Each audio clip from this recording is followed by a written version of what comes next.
I am the International Admissions and Operations Manager here at the Association of Professional Schools of International Affairs, otherwise known as APSIA. Just a little background on APSIA before we get started. APSIA is a consortium of the leading graduate schools that specialize in international affairs and public policy around the world. So currently we have 69 members in 19 different countries, if I'm not mistaken. And so if you're interested in pursuing a master's, mid-careers, or a PhD program, you can do so virtually around the world at any of our APSIA schools. And today's session is really going to be focused on graduate school. How do you apply? How do you create a good application for graduate school, writing your essay, funding, and career options afterwards. I'm going to try not to spend too long on the presentation just because I think it's more beneficial to have you all ask questions from it. But again, if there's anything that doesn't make sense, please feel free to put it in the chat box and I will get to it at the end of the presentation during the Q&A portion. But with that, I'm going to share my screen really quickly. Here we go. And again, this presentation is going to be really a timeline of when you should be thinking about graduate school and all things related. But if there's anything that doesn't make sense, please feel free to let me know.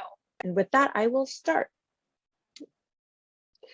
So even before you start considering your graduate school application, one of the questions we often get is, when should a student be considering graduate school? And ultimately, that's a very personal question. There is no right, or there is no wrong time to go to graduate school. You really just have to think of why you would be heading to graduate school. Some students go for the professional focus, for professional development, excuse me. Some go for the career advancement portion.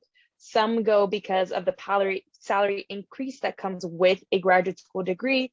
Some go to master a subject, as the title says, right? So maybe you have a bachelor's in one thing and now you want to become a master in a specific topic within that larger topic. Again, there are many reasons why a student pursues graduate school. You really have to think of why this degree makes sense at this point in your life, and that without it, you can't take the next step in your professional development forward. And so once you have decided to apply to graduate school, you should be thinking about your application at least 12 months before the application deadline. So that is to say, if a school has, for example, a December 2022 deadline, you should have been started your application in December of 2021. And that is because there's a lot that goes into a graduate school application. Unlike in the undergraduate process, where there is the Common App, right? So you all fill out one application and it is sent out to all different schools. You're going to be applying to each school individually. And so each school has different components of what they require in an application. With that being said, at the 12-month mark, this allows you to start researching any and all graduate schools you may be interested in. So this is where we say you should be casting a wide net. You really should be researching grad schools based on the program themselves, not the name brand or the rankings. Many students tend to get hung up on rankings and the name of the school, but in all actuality, there may be programs that you've never heard of that are perfect for what you actually want to do moving forward. So again, don't close yourselves off to just schools with the high names, you know, the Harvards, Yales, and Princetons, and many students tend to go for, or just based on rankings. Also with rankings, you don't know who's doing the ranking ultimately, what the criteria was for the ranking, etc. You should also be creating a spreadsheet to track your deadlines. This is because, again, unlike in the undergrad process, there are many deadlines, as schools have different deadlines for different things. Some schools have priority deadline, that is to say you apply by this date and you get your answer by this date. Some have priority deadlines for financial aid. Some have deadlines that are rolling admissions. So that is to say they fill up the class until the class is full. So you want to make sure that you're keeping track of any and all deadlines as you're applying. And you also want to understand your financial situation. This is probably one of the first things you should be doing if you're considering graduate school. Even if you're not applying right now, really take a look at your finances and understand where you are financially even before you apply, so that you understand what it is that you're going to be looking for in a scholarship or fellowship or financial aid in general. And again, investigating financial aid options. Many students tend to get hung up on financial aid or look for financial aid after they've been admitted to a school. And sadly, most schools have already allocated all of their funding by that point. So you don't want to be in that position where you've been admitted to your dream school and you have no way of paying for it come registration time. So what are the questions you need to ask yourselves as you're doing the research to find the right program for you? The first is, what will you study? And this is talking about the academic structure of the program. Are you someone that prefers a more rigid program versus a more flexible program? That is to say, you want this one degree that the school offers versus creating your own. Do you prefer morning classes or do you prefer night classes? Will you be working part-time and full-time, and therefore you're looking for either nighttime courses or a hybrid option? Do you prefer the semester system versus the quarter system? Do you prefer a fast-tracked program, that is to say a 1 year, straight through program versus the typical 2-year program? These are questions that you need to ask yourselves about the programs and what your academic style of learning is, so you start to figure out what is the right program for you moving forward. The second is, are you qualified? This is talking about the admissions criteria. Each school publishes their average admitted numbers each year. Use these as a guidepost to figure out what are the things you need to work on before application. That is not to say that if you don't get that GRE score, the one that they have on the web page, that you're not that you're going to be rejected, and vice versa, that if you hit all of these numbers that you're automatically in. Again, these are average numbers. Some people fell above the bell curve, some people fell below the bell curve. This is just to give you an understanding of what it is that the average applicant and admitted student looks like. And therefore, you can start working on the things that you may be on the weaker side of your application before you apply. The third is, do you like being there? So this is talking about the living environment. Are you someone like me that was raised in a city and therefore would love to go to a city school? So a school, for example, in College Station, Texas, would not have been the right option for me. And vice versa. Maybe you're looking for something a little bit more suburban, a little bit more retreated. Then a school, for example, in New York City, like Columbia SIPA, is not going to be the right option for you. Understand where you're going to be for the 2 years that you're most likely in school, so you understand whether you would actually like being in that area. If you can't visit the campus, many schools have virtual tours, or you can also just go on Google Maps and take a look at the surrounding area. The fourth is, can you afford it? Again, the financial situation. Understanding that big ticket number that schools give you up front. So if a school says, for example, it costs $50,000 to attend the school per year, it's most likely going to be a lot more than that, just because it doesn't take into account books and supplies, doesn't take into account transportation, doesn't take into account living expenses. It might not even take into account if you have to move, so moving expenses.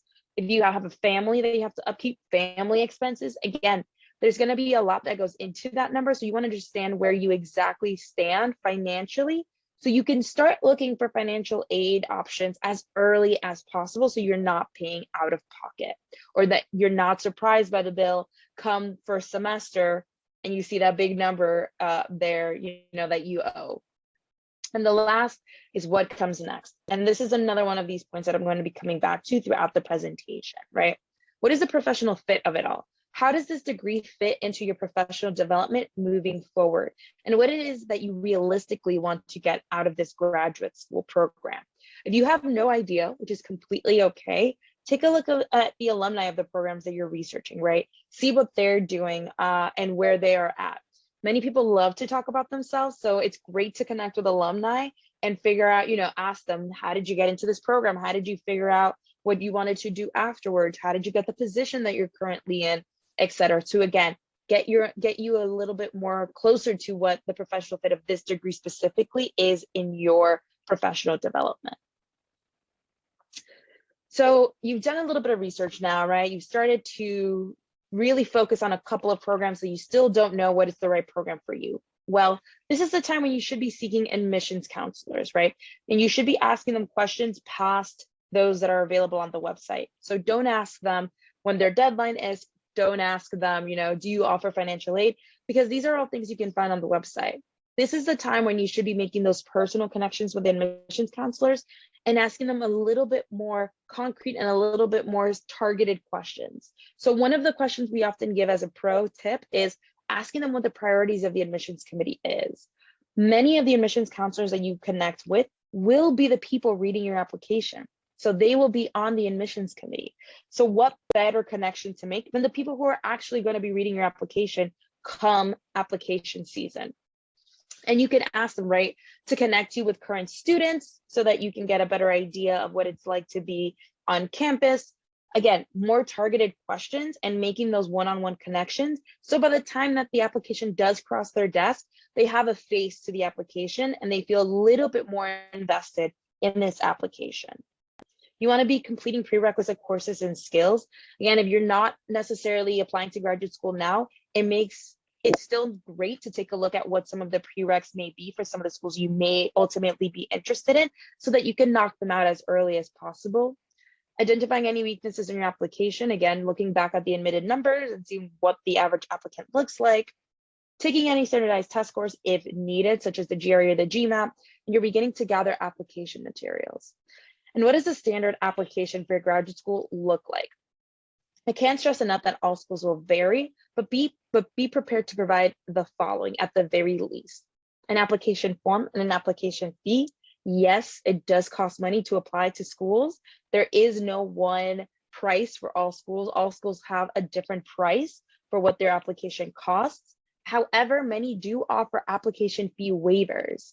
They're not necessarily going to, advertise this, in bold letters on their website, but take a look through the website, see what they offer application fee waivers for. Sometimes it's for things you've done in the past, such as if you're a returning Peace Corps volunteer. Some schools offer fee waivers if you're active military. Some will offer fee waivers simply if you've attended one of their events, one of their recruitment events, such as an open house or a virtual tour. Or excuse me, not a virtual tour, or a info session, excuse me. A CV or a resume, please know the difference between both. I'm happy to go over the difference if you don't know. Official transcripts from each institution that you've matriculated into. Standardized test scores, such as the GRE or the GMAT, if they require it. Many schools now have gone GRE optional, so take a look at those schools if that is an option for you. Personal statements and or topical essays, however many they require. 2 to 3 letters of recommendation, and bank statements. Bank statements are not just for financial aid. They are also if you're looking to study outside of your home country. So that is to say, if you are a US citizen, for example, and you are interested in studying in a school outside of the United States, you will need to provide your bank statements so that the host country knows that you're able to sustain yourself during the time that you are in country there. So, okay, 3 to 6 months, you've done a lot of research now.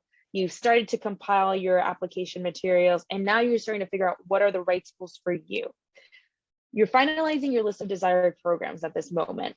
There is no right number of how many schools you need to apply to, so long as they make sense for your professional development and what it is that you want to do moving forward. For some students, that's 2 schools. For some students, that's 5 schools. For some students, that's a lot of schools. Again, it only makes sense to apply to the schools that you are really invested in and that you've done the research and that moving forward will help you get to the next step in your career. You should be reaching out to potential recommenders at this time. A couple of notes on recommendations. A good recommender is someone that you have either worked alongside with, so as a supervisor or a professor, right? Someone who can speak to your skills directly and how you would be a good asset to this program. So while maybe your grandmother thinks that you're the best person in the world, that is not a good recommender. Don't have your best friend write you a recommendation. Again, it needs to be people a little higher up from you that can again speak to your skills and why you are a good asset to this program. We say that you should be reaching out to recommenders at least 3 to 6 months before your application deadline to give them ample time. Most of these people that you're going to be reaching out to have full-time jobs. And as someone that writes recommendations themselves, it is pretty stressful when someone reaches out and gives me a 1-week deadline for a graduate school or for a job. You want to be courteous of their time. And again, you want to make sure that they're in the right state of mind to write you a good recommendation for your application or just for a job as well. And then lastly, on recommendations, also make sure that the person you are choosing knows who you are. So it is pretty obvious when students tend to choose someone based on the title because they think that the admissions committee is going to be impressed by a title. Most often than not, these recommenders are unable to speak to who you are and what it is exactly that you would contribute to campus. And therefore it takes away from your application ultimately, because it hasn't given an insight to who you are as an applicant at all. You want to make sure you're continuing to compile your application materials for each school as you're going along the process, applying to outside scholarships if you have not done so already, retaking any standardized tests if needed, and you are again checking in with recommenders and making sure that they have all of the instructions of how to submit your recommendation to each school individually. All right, so one of the questions we often get is, how do you write a good essay or personal statement for graduate school applications? And we like to separate it into the 3 W's. The where have you been, where are you now, and where are you headed? The where have you been is the first portion of the essay. This is where you're outlining your qualifications and talking about anything that's really influenced you up to the point where you are today. So you're talking about life experiences, coursework, projects, languages, etc. Again, anything that's influenced you to be at the point that you are at the moment. You don't have to spend too much time on this portion of the essay, solely because the admissions committee will have your transcript and your resume on hand, so they can kind of see already the things that you've done. However, maybe there's an internship that you listed on your resume that was a terrible experience, but lets you figure out what topic you were really interested in studying.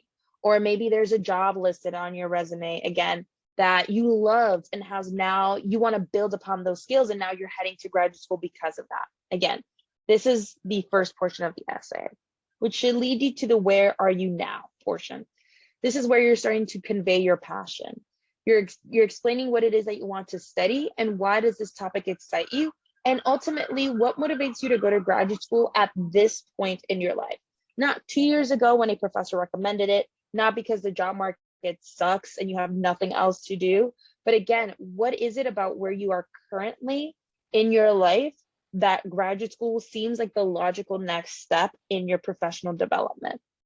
And then lastly, that should lead you into the where are you headed, the professional fit of it all, as I like to say. This is where you're explaining your goals. Why have you chosen this school? And why have you chosen this program in particular? This school most likely has hundreds of programs, and yet you've chosen this one program. Why? What is it that you're going to do once you have this degree and once you've graduated? This is not to say that after graduation, you need to know exactly what it is that you're going to be doing, right? That 5 minutes, at 5 minutes after graduation, you've thrown your cap in the air and now you're headed to go work at the UN, at OCHA as a monitoring and evaluation analyst in Myanmar. Again, no one is looking for you to have your whole life planned out to that extent, but realistically, you should have some understanding of how this degree fits into your career goals and what it is that you exactly want to do with it. Again, take a look at the alumni if you don't know, so you have an understanding of what it is you can do with this degree. So if you've hit the where have you been, where are you now, and where are you headed, that's kind of the basis for a graduate school application essay. Last note that I want to say on essays, take this as what they like to say in Washington, your 30-second elevator pitch, right? By the time you're applying to graduate school, many of the components in your application you have no control over. So you can't change your GPA anymore. You can't change how many years of professional experience, you have. Can't change your GRE scores, but you have complete control over your essay. So you can say exactly what you want to say in an essay. This is the one and only time you can speak directly to the admissions committee and really make them understand of why you are a perfect candidate for this program and why this program makes the most sense in your professional development moving forward. So again, how it fits into your life and how you fit into this program. And then lastly, avoid cliches, please. By the 100th Mahatma Gandhi quote, it gets pretty repetitive and it's taken away from your word count. It's not adding to who you are as an applicant. It's actually taking away from the word count or the page count limit that you are given. So again, make sure you're taking up all of the word count and utilizing it to the best of your ability to express why you are a great applicant for this program. So I won't spend too much time on this. You're starting at 1 month before application deadline. finalizing everything, finalizing your application for admissions, for financial aid or scholarships if you have not done so already, checking in with recommenders, making sure that your financial plan is up to date. So understanding again what financial situation you're in if things may have changed, and you're submitting all requested materials. And why is all underlined? Well, that is because it is one of the common mistakes that is made in an application for graduate school. The first is failing to follow basic instructions. Every school will put on their website exactly what is needed from you and how to submit your application.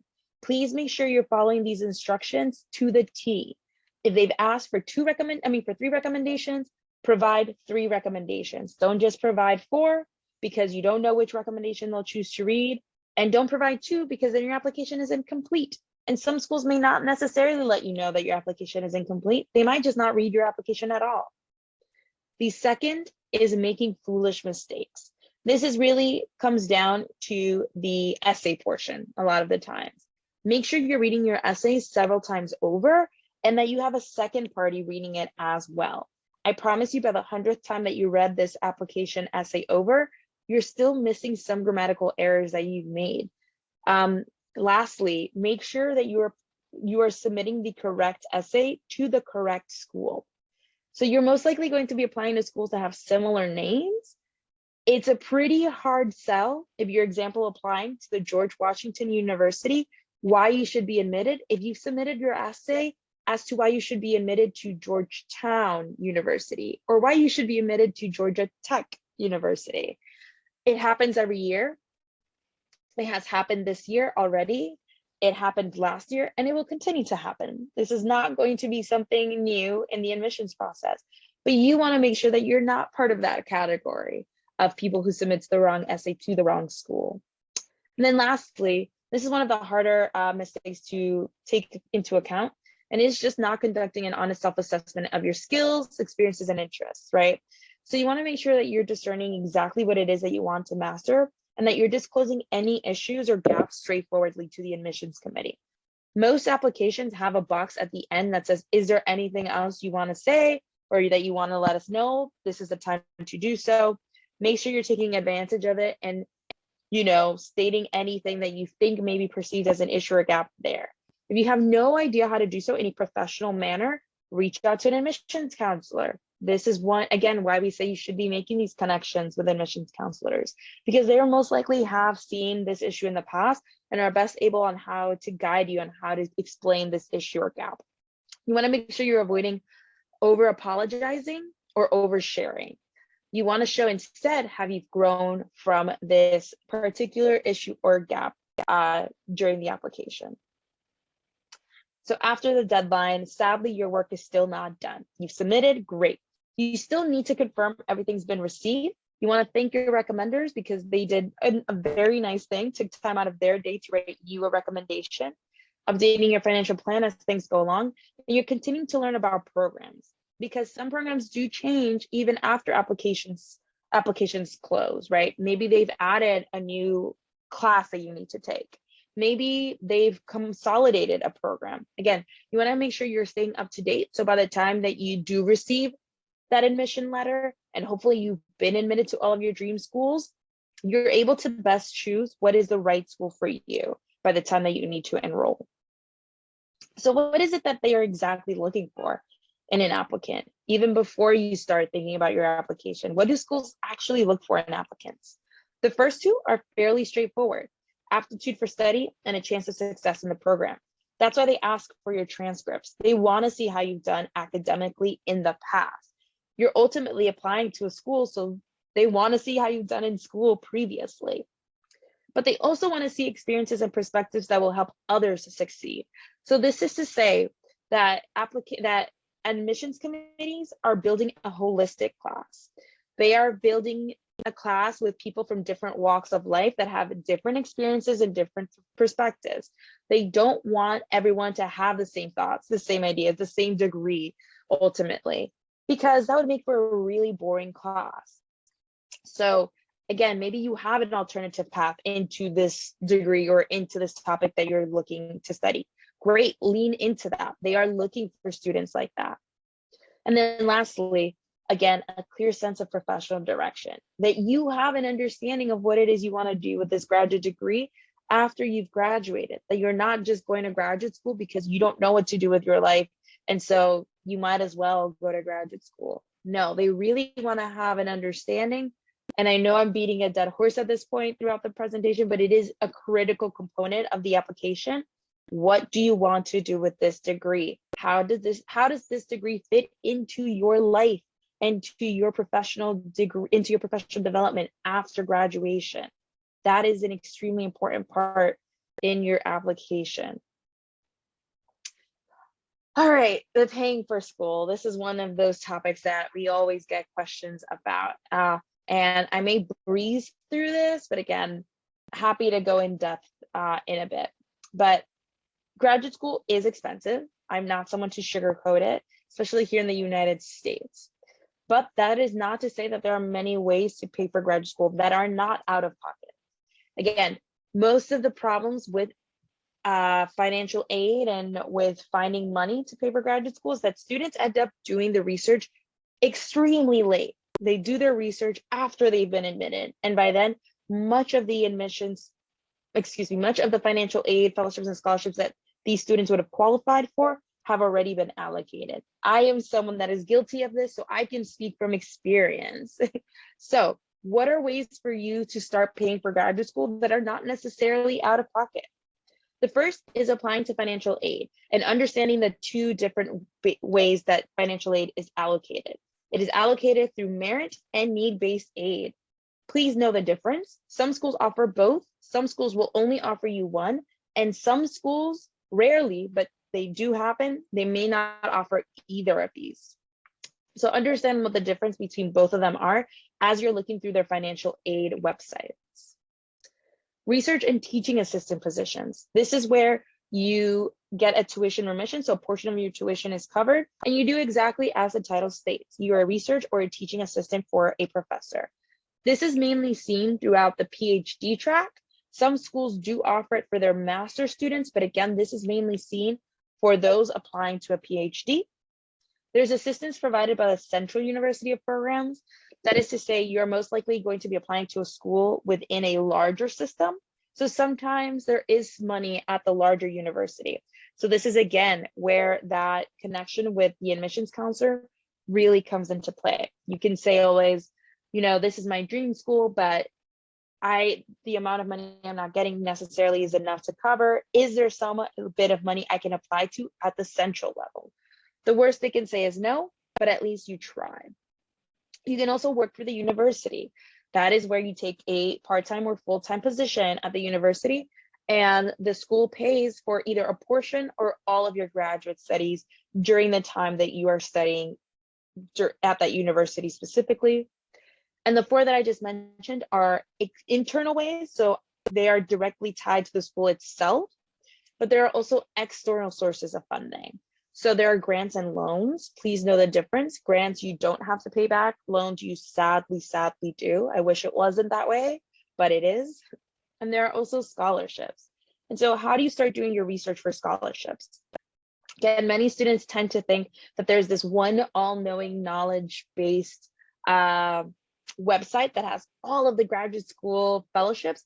Sadly, that doesn't exist. Why? Because scholarships are constantly changing. One year there may be funding for one scholarship, the next that may be dried up. Maybe there is a program specifically for this one topic, and maybe it dries up in a couple of years. So there is no one page that I can point you all to that has all of the scholarships listed, but I will point you towards our APSIA website. We have a great starter page that lists many fellowships and scholarships that we know our schools either accept currently or have accepted in the past if students have come to them with these fellowships or scholarships to pay for their graduate school studies. With that being said, after you've started to look through our website, how can you go beyond our website and do your research? You can do your research based on your career interests. So maybe you're interested in working with the State Department or the U.S. Agency for International Development. You can apply to the Pickering Wrangell or Payne Fellowship. Maybe you're interested in doing your research based on something you've done in the past. So maybe you're you're a returning Peace Corps volunteer. There are scholarships for that. Maybe you want to do your research based on your citizenship. Maybe you want to do your research based on your nationality. Maybe you want to do your research if you're underrepresented in a certain field. Maybe you want to do your research if you're really interested in a very niche topic, right? Maybe you are a boy, a blue-eyed boy from Minnesota who's really interested in space policy. That is very specific, but I assure you there is a scholarship for that. Maybe you want to do your research based on the fact that you're a first gen from your family. You're the first generation in applying to graduate school. Whatever the case may be, get creative. There are many, many scholarships out there. Again, as someone who's working in this field now, I'm finding so many scholarships that I would have qualified for that I had never heard of just because I didn't have the time to do my research early enough. Make sure you start your research for fellowships and scholarships as early as possible. Many do have deadlines even before you apply to graduate school. So maybe you have a December 2022 deadline for graduate school, and this scholarship has a September 2022 deadline. You want to make sure you're keeping track of these deadlines and doing your research as early as possible. The last thing I will say on scholarships is make sure you're not ignoring those small scholarships, the $50, $100, $200 scholarships you may be getting, because they may be able to help pay for an application. Maybe they're paying for your GRE scores. You don't want to throw away free money that is being given to you ultimately.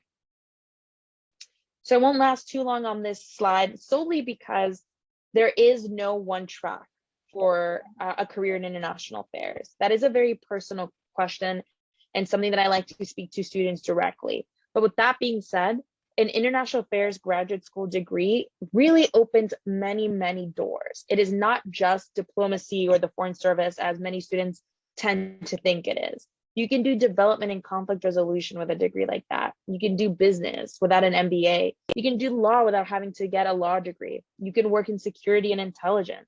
Space policy is now something that I think is super cool. Maritime law, education, communications. Again, what ultimately is needed is for you to understand your interests and figure out how to channel your interests to the degree that you are looking forward to getting and the career that you want moving forward. Again, there are many roads in international affairs. Public health is one, again, something that COVID has let us see very clearly now. It really comes down to channeling your interests into your future career. But ultimately, what are ways and things that you need to build to become competitive for graduate school? And I would say not just for graduate school, because maybe you're in a point in your life right now where you're not thinking about graduate school, you're just thinking about the job market. What are some skills that you need to be building to be competitive for both, for graduate school applications and for the job market? The first is professional experience. You know, you don't necessarily have to have a 9-to-5. This professional experience comes in many different shapes and forms. Maybe you were working as a barista during your undergraduate degree. Maybe you had a work study job during your time there. Maybe you were a caretaker for someone in your family. Professional experience comes in different shapes and forms. It really comes down to the skills that you're gaining from it and how you're able to translate the skills you have from these jobs or these volunteer opportunities. International is in parentheses because we understand not everyone has the possibility to study outside of their home or their home country, excuse me. But now, especially with the pandemic, many organizations have made not just their volunteer opportunities remote, but have also made jobs remote. So you can ultimately get international experience without having to leave the comfort of your home. The ability to write well and speak comfortably in different formats and to different audiences is extremely important. Maybe you do have all of the knowledge in space policy, but if you're unable to write in another format that isn't a 10-page paper, if you're unable to speak to an audience of people that have no idea what you're talking about, then all of that knowledge goes to waste. So again, make sure that you're learning how to write in different formats, whether that be writing memos, writing talking points, writing briefs, writing the 10-page paper, maybe writing a 40-page paper. Again, there are many formats that writing can be done, blogs, things like that, or learning how to speak comfortably to different audiences. So maybe this is volunteering to give that speech at Model UN. Maybe it is volunteering to give the talking points on a specific topic. Again, you want to work on these skills as early as possible. Understanding project management is extremely important. You don't need a certificate in this, even though many schools do offer it. But by this point, I'm sure many of you have worked on projects. And so the understanding how projects are conceived of, how they are implemented, and how they're cleaned up is really important. And then lastly, just building your network. Understanding that the people you come into contact are part of your network and are people that can help you succeed down the line. So this is not just your peers. So maybe it's people that you've taken courses with in the past. Maybe it's most likely the alumni also from your institution that you've graduated from, supervisors you've had, professors that you've had in the past. These are all people that are part of your network already. You want to make sure you're cultivating these relationships even as you move forward in your professional development, because you really, really never know who it is that's going to lead you to your next job or who's going to be a great recommender for graduate school. And with that, that's the end of my presentation. My email is up there if needed, as well as some great links that I think is going to be super helpful to you all, such as our events page. We have virtual open houses and virtual graduate school fairs for free that I encourage you all to visit, especially starting in the summer. Our fellowships and scholarships page, as I mentioned, graduate schools page, so that you can take a look at all of our members and affiliate programs, and our international career guide, which breaks down international affairs into 4 sectors, gives you an idea of what that sector looks like, gives you sample employers, what the skills you need to be successful in that sector, as well as some classes you will need to take in graduate school to make sure you gain those skills. But with that, I'm going to stop sharing my screen and I'm going to open it up to questions. So if there are any questions, feel free to either unmute yourself or raise your hand or put it in the chat box. And I'm happy to answer anything at this point. Hi, I have a question. Thank you so much for the presentation. It's all super helpful. I mean, I'm a freshman, and I was thinking when you just mentioned actually about how you guys have a virtual kind of like graduate school kind of virtual tours types of things. So is that like a good way to start learning about, because I've not looked into, I know of some graduate schools, but I haven't looked into it at all about specifically the programs and everything. So would you say that's a good way to just get familiar with different options? Yeah, so graduate school fairs are a good way for you to make those connections with counselors, with admissions counselors, because they're better able to talk you through the programs and answer your questions. That's great that you're a freshman. You have so much time to think about graduate school at this point. The world is your oyster, so just be open and flexible to any and all interests you may have. Again, as a freshman, you're going to start out thinking you're really interested in this one thing, and then maybe you'll take a class randomly and you'll be like, oh, this is the path for me. Be open, be flexible, definitely attend graduate school fairs when the time is right for you, when you feel that you want to start learning a little bit more. And that way you can gain that knowledge of what school is the right school for you. You can kind of gauge, right, whether you feel good with the admissions counselor, how personable they are, to also understand kind of what the culture is like at that school and so forth. It's a great way to get more insight into each school. But again, for where you are at this moment, be open, be flexible. You're going to need it throughout this process. Thank you.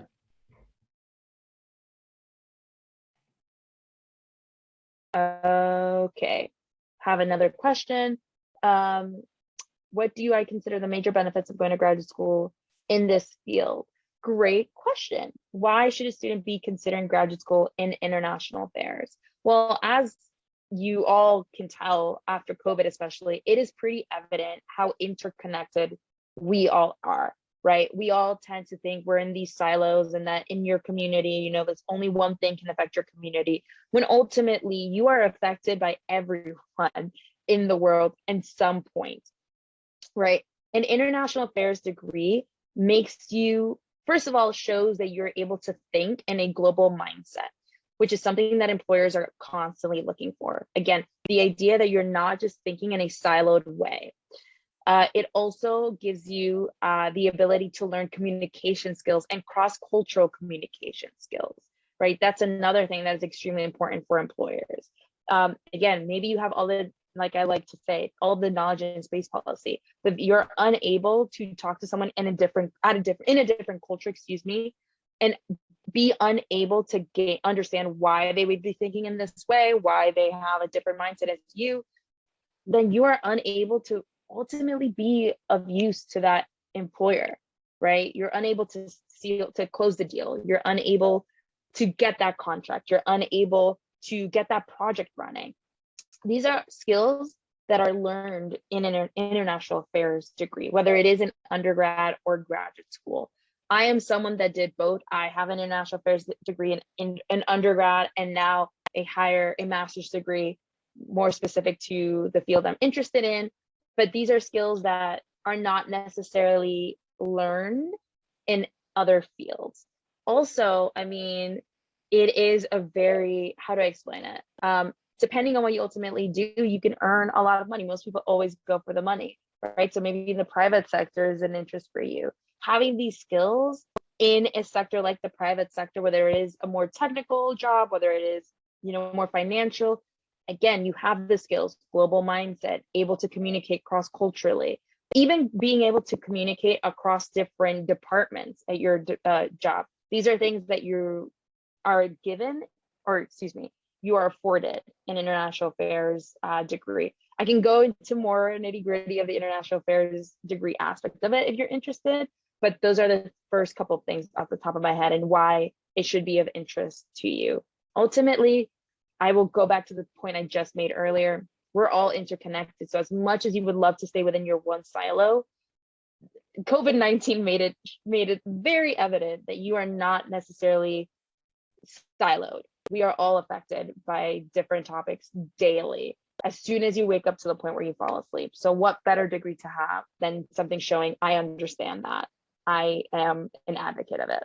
So, but great question. And I hope that answered the question.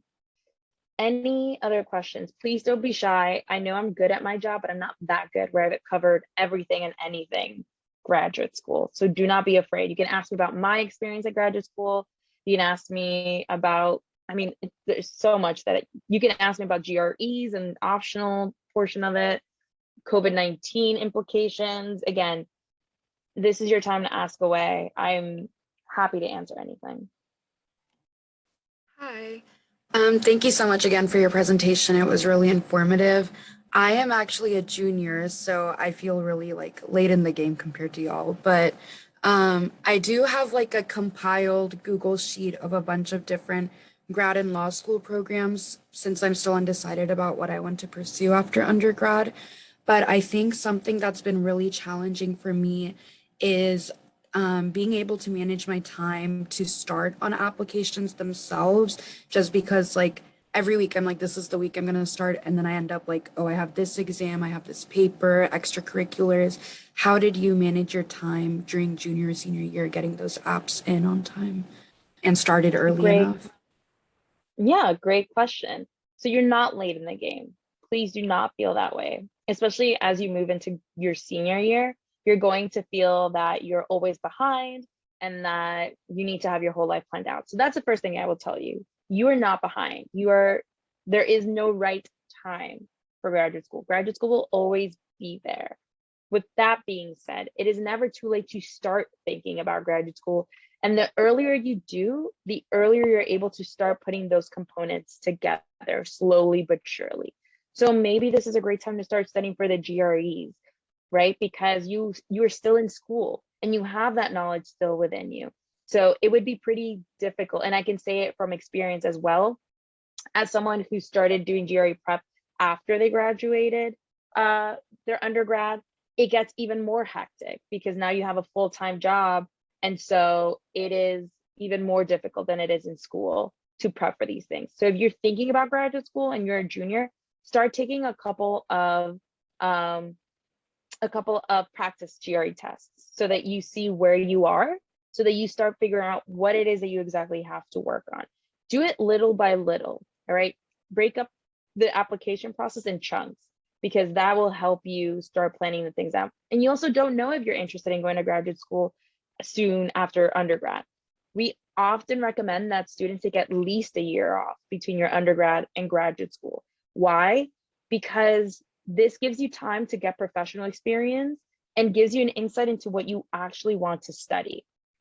So that is not to say you can't go straight from undergrad. About 25% of current APSIA students come straight from undergrad, but having professional background, professional experience really gives you an insight to figure it out. Okay, I said I wanted to do international development, but I actually hate international development, so I'm going to move to this field. So the way that I managed it is, one, I did start junior year, at least with the GREs. I was offered free GRE practice tests on campus. And I know it sucks to wake up on a Saturday morning to sit 3 hours, taking a test that, yeah, it sucks. I get it. It's like taking the SATs all over again. But again, it gave me an insight early on. Okay, so I'm weak in these areas. Now I know what I need to study. I knew what type of field I wanted to go into ultimately, not necessarily the niche topic, but I knew I still am interested in international affairs. I'm most likely going to go for an international affairs career degree. Let me look into schools that I may be interested in. And again, going back to the questions that I mentioned in this presentation are a good way for you to start doing your research. I knew I wanted to be in a city, so I was starting to limit my research to schools in DC, schools in New York City, schools, for example, in Paris, because I had a French degree. So thinking through like that and just breaking it into chunks, smaller portions. Maybe you're starting with the GREs. Maybe you want to start with the research portion of it before. Maybe you're interested more specifically in just figuring out what schools are around this one area. Break it down. All right. And also understanding the deadlines. That's not understanding, excuse me, listing the deadlines. And then you said, and I always love this question, and it's not a question that you pointed out to, but just one that always comes up: law, international affairs and law. You still don't know what you want to do. If you can, take an international law class or just a law class and figure out if you enjoy that. A law degree, what do you do with a law degree? You are a lawyer. You will be in courtrooms. That's it. That is the path. The same with like a PhD degree. What is it that you do with a PhD? Excuse me. You are an academic. That's it. You publish, or like they say, publish or perish, right? So understanding the difference between the degrees and what you ultimately want to do, what brings you satisfaction. So that may be the first thing you want to start figuring it out before you apply. You don't need to have a JD, so a law degree, to do international law, because organizations still need someone that has an understanding of international law, but is able to, for example, go across to this country and help and assist in the contract portion. Maybe it's the program implementation of it and making sure you're adhering to local laws, right? It's things like that that you don't necessarily need a law degree for, and that to you may be more interesting than going to litigate or learning about contract law or, whatever it may be that you're interested in. So try to take a course in law before you graduate, especially now that you're still in school, to figure out whether you can, like I say, can you speak legalese? I was really interested in international law. Then I took an international law course. I was like, I do not speak legalese. I like the theory of it. I like, how it applies to international affairs. But like me sitting down and reading a law textbook, that was not for me. But I'm glad that I took the course, because then I figured out what I was going to focus on and what not. So I know that was a very long and extended answer to your question, but ultimately it comes back to seeing the questions that I mentioned in the beginning and breaking the process down little by little. You still have time. You're not going to be applying to graduate school until senior year. If then, break it down. One last note. You want to get ahead of it as well. The GREs, the scores that you get last for 5 years. So even if you're not applying to graduate school right now, those scores are still valid up until year 5. So I took mine maybe a few months after I graduated my undergrad. And I didn't know whether I was going to go to graduate school immediately or not, but I still wanted to have it in the back pocket. Because one, I didn't want to lose my knowledge from school. Again, it gets harder once you graduate. If you think it's hard now, it's going to get even harder when you have a 9 to 5 and you get home and you're tired and you have to cook, you have to clean, and you have to do this and that. And now I have to do a like study for the GREs. That's definitely difficult, doable, but difficult. Break it down, get ahead of it, and yeah, just lean into the process. It's going to be a long process. Thank you. That was really helpful. More than I'm sure you wanted to know, but definitely, hopefully it answered. Okay, what was my favorite class in grad school, and how much more intimate were the classroom environments in undergrad? Great question. My favorite class in excuse me, wait, was it undergrad? Oh, graduate school, I believe. Yes, in grad school. Well, because I am interested, one of the topics I was really interested in was terrorism. It was my course solely focused on terrorism and conflict resolution. And that's just because the school that I chose to go to, the professors are actual practitioners. That is to say that it's not just someone that has been an academic for most of their life. They are actually the people that are working in the field. So my classes started after 5 p.m. So most of my professors would come from their 9 to 5 to teach this course. And that to me was what I wanted from a graduate degree. I didn't want to just study from a professor. I wanted to hear from the people that are actually doing this job day to day. So my course in terrorism was extremely engaging. It built upon my interest that I already had and the knowledge that I previously had from my undergrad. I learned from a practitioner from the field, and it was a woman, which I love to see in international affairs, just because we are underrepresented in this field. And so I loved it. I thought it was amazing.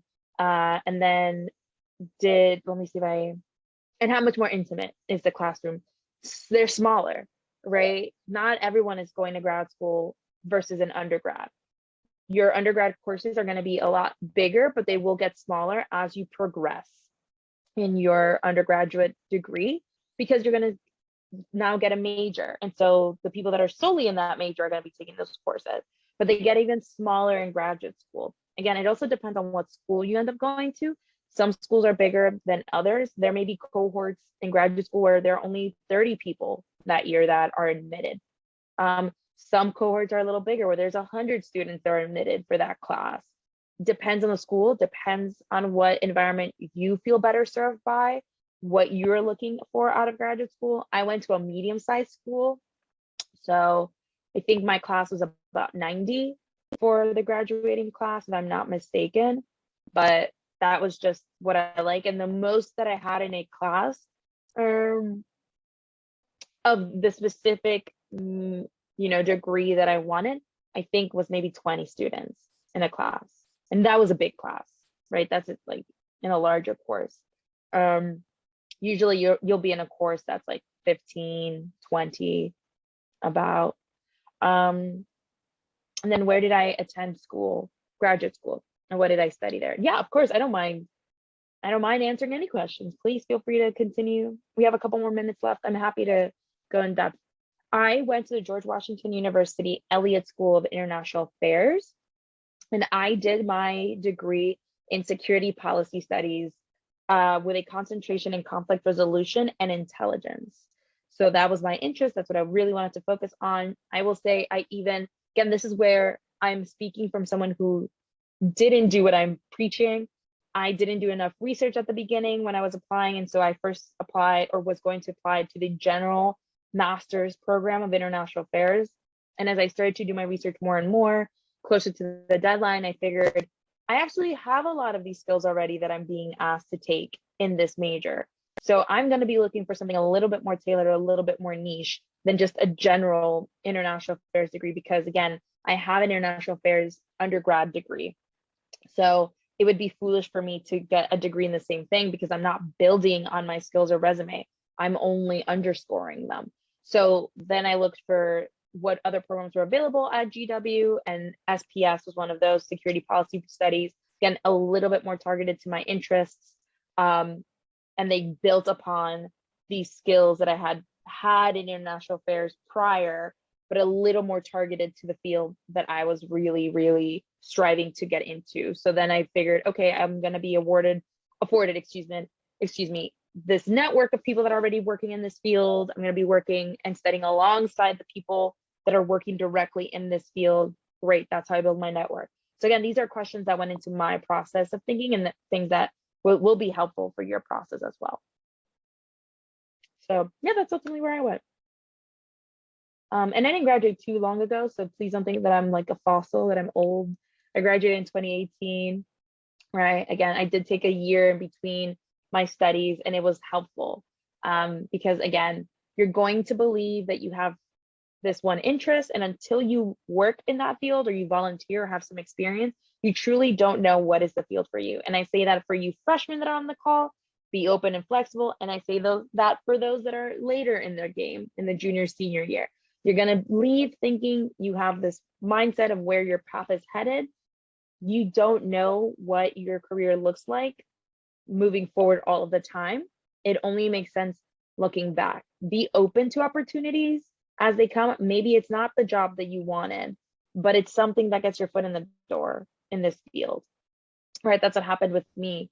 I really wanted to work in international development, and I got a marketing paid internship at Doctors Without Borders. And then I realized, oh, I am not an international development kind of gal. Like, this is not for me. But I figured, but I'm really interested in the implementation of law in international affairs and war and terrorism and all of that. That was my chef to graduate school. So again, be open to the opportunities that you're being afforded, even if it's not what you think is for you. It never hurts to take it. The worst that happens is that it's not a great experience, but you figure that's one closed door. You can move on to the next open door. But you at least are starting to build networks, building contacts, and starting to figure out what it is you exactly want from life and your career moving forward. So any last minute questions? Again, I know I've been speaking a lot and I sound long-winded, but I'm happy to answer last minute questions. I'm not seeing anything, but I will put my email in the chat in case you want to connect. I'm happy to chat with you all at a later date. If you want to do a one-on-one session, just talk through your career goals, you know, where you are in life. Maybe you don't know what major to go into, whatever it may be. Maybe you are thinking about graduate school now and you just want some, you know, clarity or just career clarity, whatever it may be. Please feel free to email me. I'm always happy to chat with students. And we are available to you all. We also have open office hours if you don't want to make a session. They're on our website where you can just log on, and we'll be on Zoom, and you can just pop in and we can chat. You don't have to you don't have to schedule a meeting with us for that. We're all pretty open to connecting with you all. And yeah, I hope this presentation was helpful. I know I'm long-winded sometimes, but hopefully the answers I gave helped in some way. And I hope to hear and see all of you sometime, you know, whether it's an AFSI event or in my inbox. But with that, I'm going to let you all go. Have a good rest of your day. And I hope to hear from you all soon. All right. Thank you so much. Bye. Thank you. Bye. Thank you.